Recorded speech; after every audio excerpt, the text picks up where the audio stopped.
सोना चिड़िया बहुत ही खुशी खुशी शादी करके अपने ससुराल गई थी। दिल में हजारों सपने थे और हजारों ख्वाहिशें पल रही थी।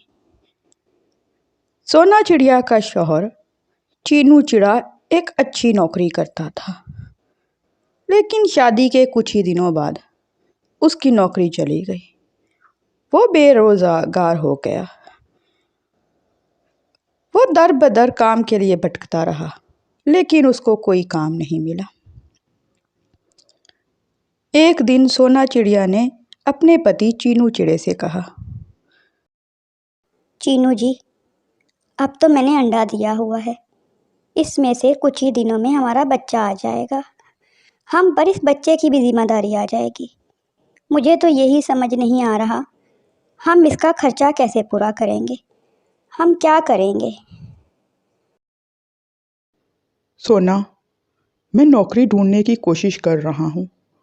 दर बदर भटक रहा हूँ, लेकिन मुझे कोई नौकरी मिल ही नहीं रही। मुझे तो खुद समझ नहीं आ रही कि मैं क्या करूँ। लेकिन चीनू जी, हमें कुछ तो करना पड़ेगा। आप कहें तो मैं भी नौकरी ढूंढने की कोशिश करती हूँ। हो सकता है मुझे नौकरी मिल जाए। नहीं सोना, तुम नौकरी ना करो। अभी तुम पर इस बच्चे की भी जिम्मेदारी आने वाली है। तुम नौकरी कैसे कर सकती हो? मैं ही कोशिश करता हूँ। इसी तरीके से कुछ दिन गुजर जाते हैं। कुछ दिनों बाद सोना चिड़िया के अंडे से बच्चा निकल आता है। वो दोनों बहुत ही ज़्यादा खुश थे कि उसका बच्चा इस दुनिया में आ गया। चीनू जी, देखें, हमारा बच्चा कितना प्यारा है। हमें इसके लिए कुछ ना कुछ करना होगा, वरना हमारा बच्चा भी दर बदर के धक्के खाएगा। तुम सही कह रही हो सोना। हम ज़रूर करेंगे इसके लिए कुछ ना कुछ। मैं नौकरी ढूंढने की पूरी कोशिश कर रहा हूँ, लेकिन हमारे जंगल में कोई काम मिल ही नहीं रहा।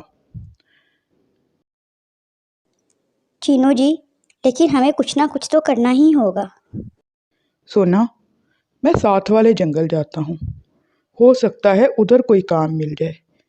मैं सुबह होते ही उधर चला जाऊंगा। अगले दिन सुबह होते ही चीनू चिड़ा अपने घर से निकलता है और साथ वाले जंगल जाने लगता है। वो थोड़ा ही आगे गया था कि उस पर चील हमला कर देती है और उसे मार देती है। कबूतर ये सब देख रहा था। वो सोना चिड़िया के पास आता है और उससे आकर कहता है, सोना, तुम्हारे लिए एक बहुत ही बुरी खबर है। तुम्हारे पति को चील ने हमला करके मार दिया। अब वो इस दुनिया में नहीं है। कबूतर भैया, ये आप कैसी बातें कर रहे हैं? वो तो काम के लिए गए थे। इस जंगल में उन्हें काम नहीं मिल रहा था। ऐसी बातें ना करें। मेरा तो दिल ही बैठा जा रहा है। ये सच नहीं हो सकता। मेरे पति को कुछ नहीं हो सकता कबूतर भैया। सोना, मेरी बहन, हौसला रखो। जो होना था हो गया। अब तुम्हें अपने बच्चे का भी ख्याल रखना होगा। तुम अपना भी ख्याल रखो और अपने बच्चे का भी। हौसला रखो मेरी बहन। कैसे हौसला रखो कबूतर भैया? उन्हीं का तो सहारा था हमारे पास। अब मैं कहाँ जाऊंगी? मेरा बच्चा और मैं दर बदर धक्के खाएंगे। मुझे तो कोई काम करना ही नहीं आता। आज तक चीनू जी ने मुझे तो कोई काम ही नहीं करने दिया। मैं क्या करूं? सोना, कुछ तो करना पड़ेगा मेरी बहन। कबूतर वहाँ से चला जाता है। इसी तरीके से कुछ दिन गुजर जाते हैं। कुछ दिन बाद कालू कौआ सोना चिड़िया के घर आता है और आकर कहता है, देखो सोना, तुम्हारे पति ने मुझसे कुछ पैसे लिए थे और ये घर गिरवी रखा था। अब तुम्हारा पति तो है नहीं और मुझे नहीं लगता कि तुम पैसे चुका पाओगी। इसलिए ये घर खाली करो। मैं ये घर खाली करवाने आया हूँ तुमसे। कालू भैया, मैं अपने छोटे से बच्चे को लेकर कहाँ जाऊंगी? मेरे पास तो कोई रास्ता ही नहीं है। मैं कहाँ जाऊँ? आप मुझसे ये घर खाली ना कराएं। मुझे नहीं पता। जहाँ जाना है जाओ, जो करना है करो। ये घर खाली करो, वरना मैं धक्के मार के भी निकाल सकता हूँ तुम्हें इस घर से। कालू कौआ सोना चिड़िया और उसके बच्चे को घर से निकाल देता है। वो एक पेड़ पर बैठे होते हैं। वहाँ पर मिट्ठू तोता आता है। वो आकर सोना चिड़िया से पूछता है, सोना, क्या हुआ? तुम यहाँ क्या कर रही हो? तुम्हारा छोटा सा बच्चा है, इसको घर से बाहर क्यों लाई हो? मिट्ठू भाई, कालू कौवे ने हमें घर से निकाल दिया। वो कहता है कि मेरे पति ने उसके पास घर गिरवी रखा हुआ था। अब हम कहाँ जाएं? मुझे तो यही समझ नहीं आ रही। सोना, तुम मेरे साथ चलो। तुम मेरी बहन की तरह हो। मैं तुम्हें अपने घर में ले जाता हूँ। मिट्ठू तोता सोना चिड़िया को अपने घर ले जाता है। सोना चिड़िया उनके घर जाकर मिट्ठू तोते से कहती है, मिट्ठू भाई, मैं आपके घर में कैसे रह सकती हूँ? आप पर बोझ कैसे बन सकती हूँ? मुझे कोई काम ढूंढ दें ताकि मैं काम करूँ। मैं आप पर बोझ नहीं बनना चाहती मिट्ठू भाई। ठीक है सोना, मेरे एक रिश्तेदार की चूड़ियों की दुकान है। अगर तुम कहो तो मैं तुम्हें सुबह उससे कुछ चूड़ियाँ ले दूँगा।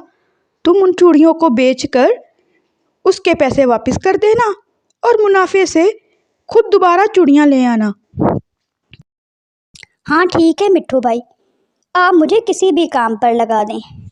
दूसरे दिन मिट्ठू तोता उसे अपने रिश्तेदार के पास ले जाता है और उससे कुछ चूड़ियाँ उधार ले देता है। सोना चिड़िया आकर सभी परिंदों को वो चूड़ियाँ बेचना शुरू कर देती हैं। सोना चिड़िया इतने अच्छे तरीके से वो चूड़ियाँ बेचती है कि उसको काफ़ी मुनाफा होता है।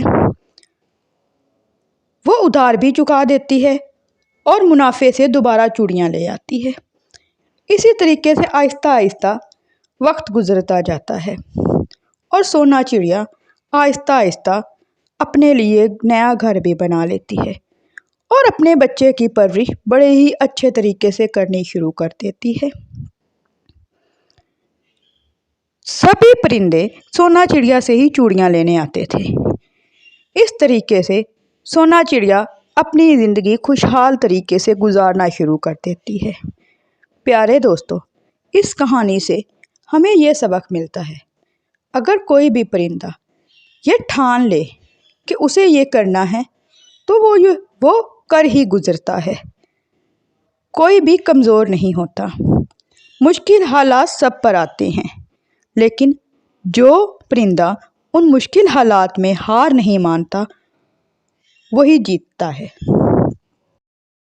सोना चिड़िया बहुत ही खुशी खुशी शादी करके अपने ससुराल गई थी। दिल में हज़ारों सपने थे और हज़ारों ख्वाहिशें पल रही थीं। सोना चिड़िया का शौहर चीनू चिड़ा एक अच्छी नौकरी करता था, लेकिन शादी के कुछ ही दिनों बाद उसकी नौकरी चली गई।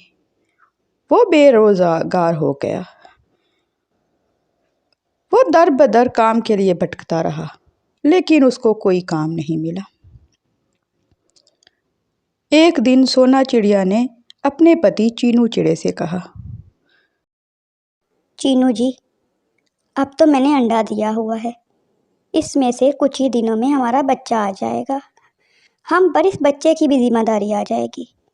मुझे तो यही समझ नहीं आ रहा, हम इसका खर्चा कैसे पूरा करेंगे? हम क्या करेंगे? सोना, मैं नौकरी ढूंढने की कोशिश कर रहा हूँ। दर बदर भटक रहा हूँ, लेकिन मुझे कोई नौकरी मिल ही नहीं रही। मुझे तो खुद समझ नहीं आ रही कि मैं क्या करूँ। लेकिन चीनू जी, हमें कुछ तो करना पड़ेगा। आप कहें तो मैं भी नौकरी ढूंढने की कोशिश करती हूँ। हो सकता है मुझे नौकरी मिल जाए। नहीं सोना, तुम नौकरी ना करो। अभी तुम पर इस बच्चे की भी जिम्मेदारी आने वाली है। तुम नौकरी कैसे कर सकती हो? मैं ही कोशिश करता हूँ। इसी तरीके से कुछ दिन गुजर जाते हैं। कुछ दिनों बाद सोना चिड़िया के अंडे से बच्चा निकल आता है। वो दोनों बहुत ही ज़्यादा खुश थे कि उसका बच्चा इस दुनिया में आ गया। चीनू जी, देखें, हमारा बच्चा कितना प्यारा है। हमें इसके लिए कुछ ना कुछ करना होगा, वरना हमारा बच्चा भी दर बदर के धक्के खाएगा। तुम सही कह रही हो सोना। हम ज़रूर करेंगे इसके लिए कुछ ना कुछ। मैं नौकरी ढूंढने की पूरी कोशिश कर रहा हूँ, लेकिन हमारे जंगल में कोई काम मिल ही नहीं रहा। चीनू जी, लेकिन हमें कुछ ना कुछ तो करना ही होगा। सोना, मैं साथ वाले जंगल जाता हूँ। हो सकता है उधर कोई काम मिल जाए। मैं सुबह होते ही उधर चला जाऊँगा। अगले दिन सुबह होते ही चीनू चिड़ा अपने घर से निकलता है और साथ वाले जंगल जाने लगता है।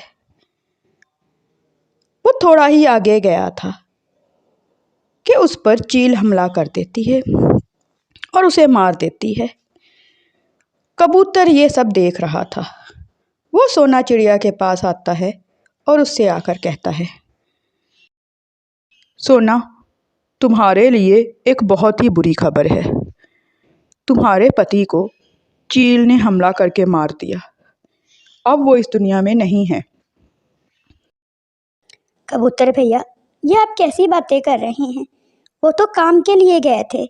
इस जंगल में उन्हें काम नहीं मिल रहा था। ऐसी बातें ना करें, मेरा तो दिल ही बैठा जा रहा है। ये सच नहीं हो सकता। मेरे पति को कुछ नहीं हो सकता कबूतर भैया।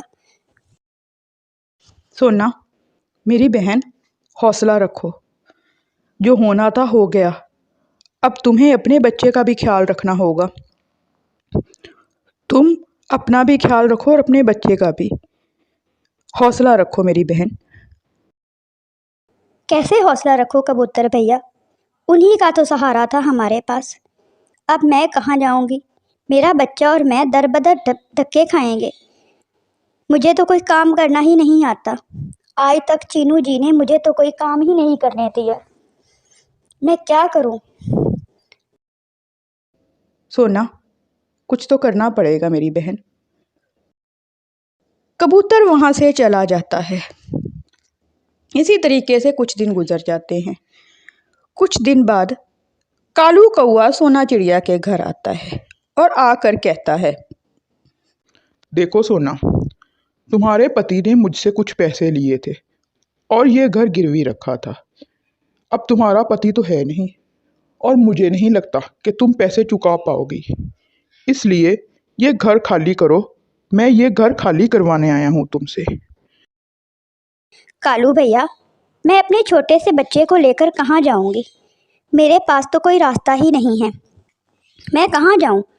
आप मुझसे ये घर खाली ना कराएं। मुझे नहीं पता। जहाँ जाना है जाओ, जो करना है करो। ये घर खाली करो, वरना मैं धक्के मार के भी निकाल सकता हूँ तुम्हें इस घर से।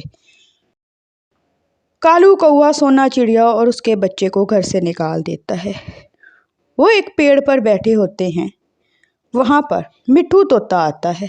वो आकर सोना चिड़िया से पूछता है, सोना, क्या हुआ? तुम यहाँ क्या कर रही हो? तुम्हारा छोटा सा बच्चा है, इसको घर से बाहर क्यों लाई हो? मिट्ठू भाई, कालू कौवे ने हमें घर से निकाल दिया। वो कहता है कि मेरे पति ने उसके पास घर गिरवी रखा हुआ था। अब हम कहाँ जाएं? मुझे तो यही समझ नहीं आ रही। सोना, तुम मेरे साथ चलो। तुम मेरी बहन की तरह हो। मैं तुम्हें अपने घर में ले जाता हूँ। मिट्ठू तोता सोना चिड़िया को अपने घर ले जाता है। सोना चिड़िया उनके घर जाकर मिट्ठू तोते से कहती है, मिट्ठू भाई, मैं आपके घर में कैसे रह सकती हूँ? आप पर बोझ कैसे बन सकती हूँ? मुझे कोई काम ढूंढ दें ताकि मैं काम करूँ। मैं आप पर बोझ नहीं बनना चाहती मिट्ठू भाई। ठीक है सोना, मेरे एक रिश्तेदार की चूड़ियों की दुकान है। अगर तुम कहो तो मैं तुम्हें सुबह उससे कुछ चूड़ियाँ ले दूँगा। तुम उन चूड़ियों को बेचकर उसके पैसे वापस कर देना और मुनाफे से खुद दोबारा चूड़ियाँ ले आना। हाँ ठीक है मिट्ठू भाई, आप मुझे किसी भी काम पर लगा दें। दूसरे दिन मिट्ठू तोता उसे अपने रिश्तेदार के पास ले जाता है और उससे कुछ चूड़ियाँ उधार ले देता है। सोना चिड़िया आकर सभी परिंदों को वो चूड़ियाँ बेचना शुरू कर देती हैं। सोना चिड़िया इतने अच्छे तरीके से वो चूड़ियाँ बेचती है कि उसको काफ़ी मुनाफा होता है। वो उधार भी चुका देती है और मुनाफे से दोबारा चूड़ियाँ ले आती है। इसी तरीके से आहिस्ता आहिस्ता वक्त गुजरता जाता है और सोना चिड़िया आहिस्ता आहिस्ता अपने लिए नया घर भी बना लेती है और अपने बच्चे की परवरिश बड़े ही अच्छे तरीके से करनी शुरू कर देती है।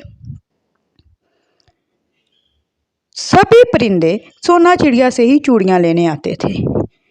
इस तरीके से सोना चिड़िया अपनी ज़िंदगी खुशहाल तरीके से गुजारना शुरू कर देती है।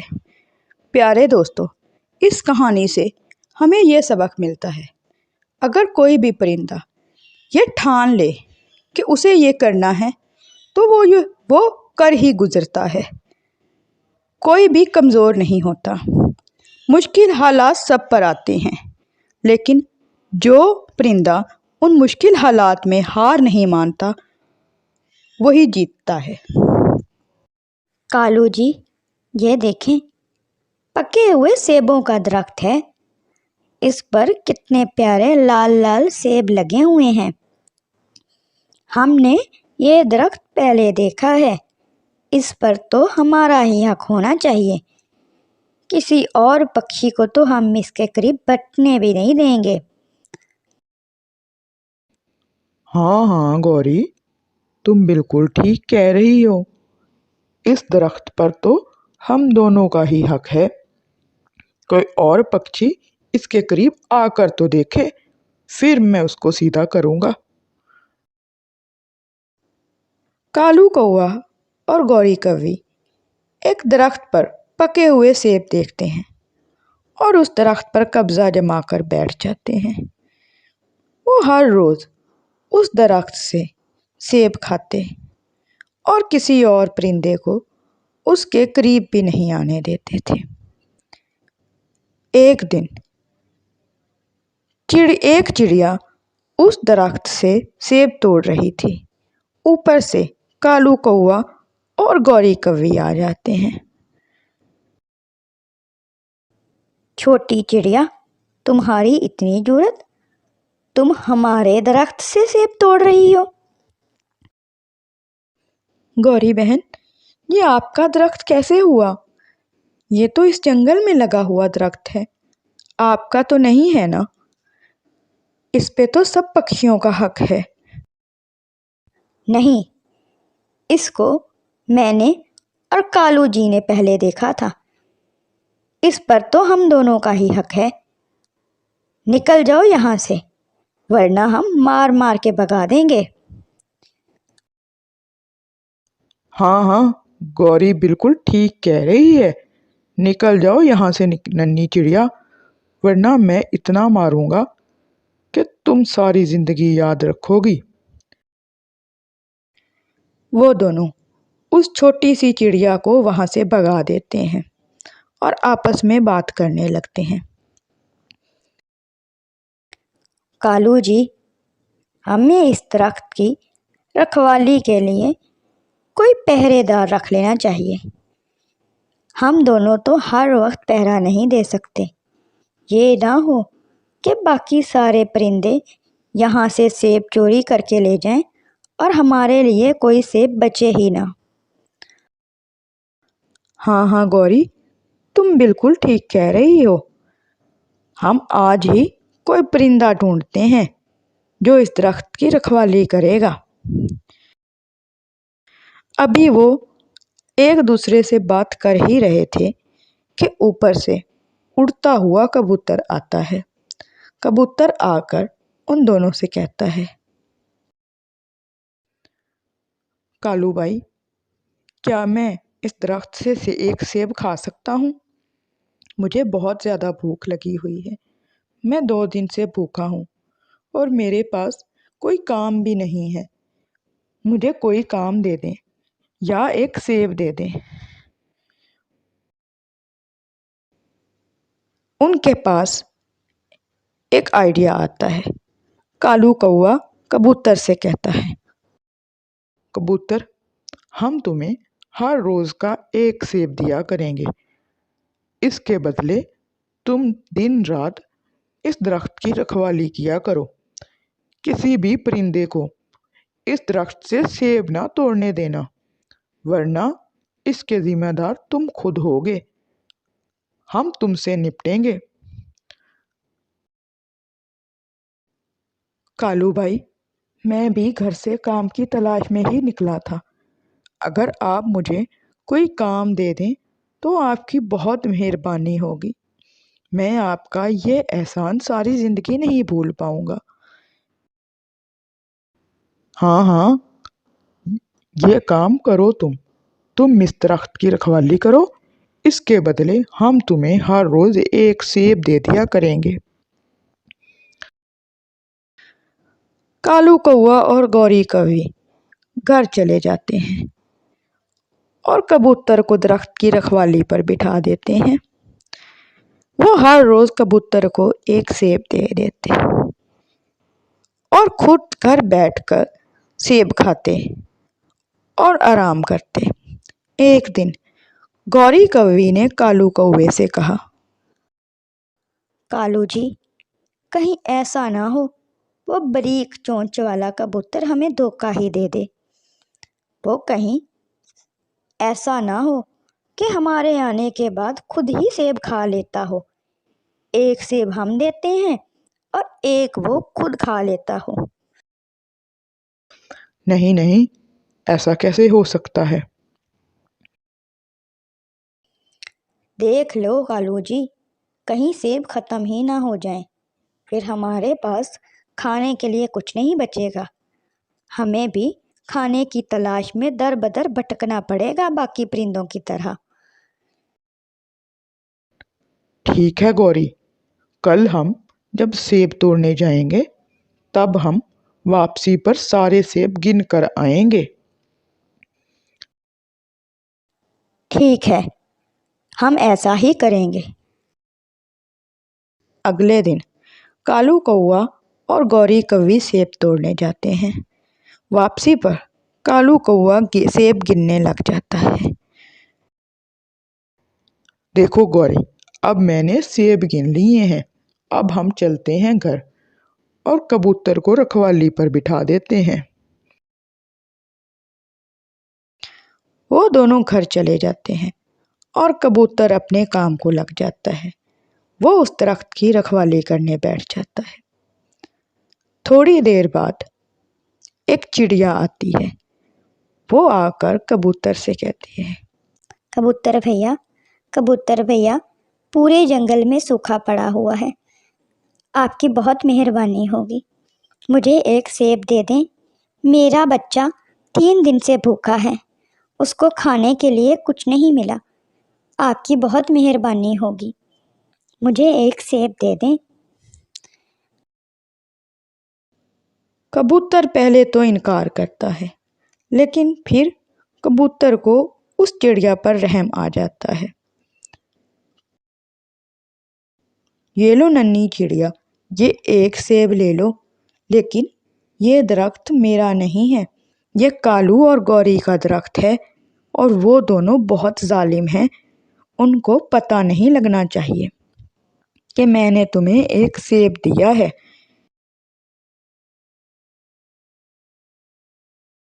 चिड़िया वो सेब लेकर चली जाती है। शाम को जब कालू और गौरी वापिस आते हैं तो कालू आते साथ ही वो सेब गिनना शुरू कर देता है। हाँ हाँ गौरी, तुम सच कह रही थी। इनमें से एक सेब कम है। इसका मतलब है ये कबूतर चोरी करता है। अभी खबर लेता हूँ मैं इस कबूतर की। कबूतर, तुम हमारी पीठ पीछे चोरी करते हो? हमारे सेब चुराते हो? हम तुम्हें एक सेब देते तो हैं, उसके बावजूद तुम सेब चुराते हो। नहीं नहीं मालिक, मैंने सेब नहीं चुराया। झूठ बोल रहे हो।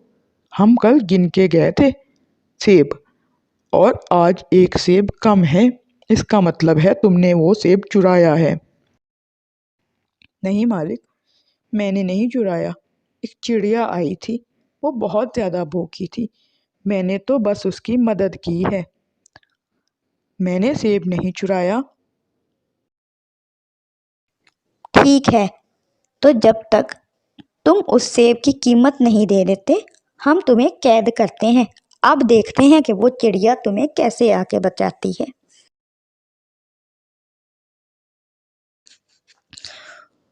कालू कौआ और गौरी कौवी कबूतर को एक पिंजरे में कैद कर लेते हैं।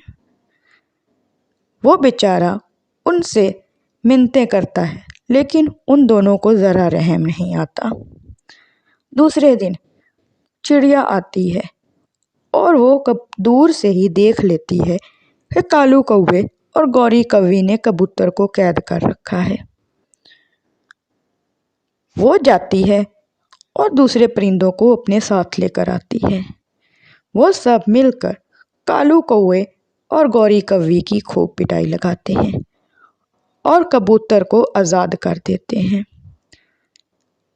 वो सब मिलकर उस दरख्त पर भी कब्ज़ा कर लेते हैं और उसके सारे सेब तोड़ लेते हैं और कालू कौवे और गौरी कौवी को जंगल से निकाल देते हैं। प्यारे दोस्तों, इस कहानी से हमें यह सबक मिलता है कि बुराई का अंजाम बुरा ही होता है।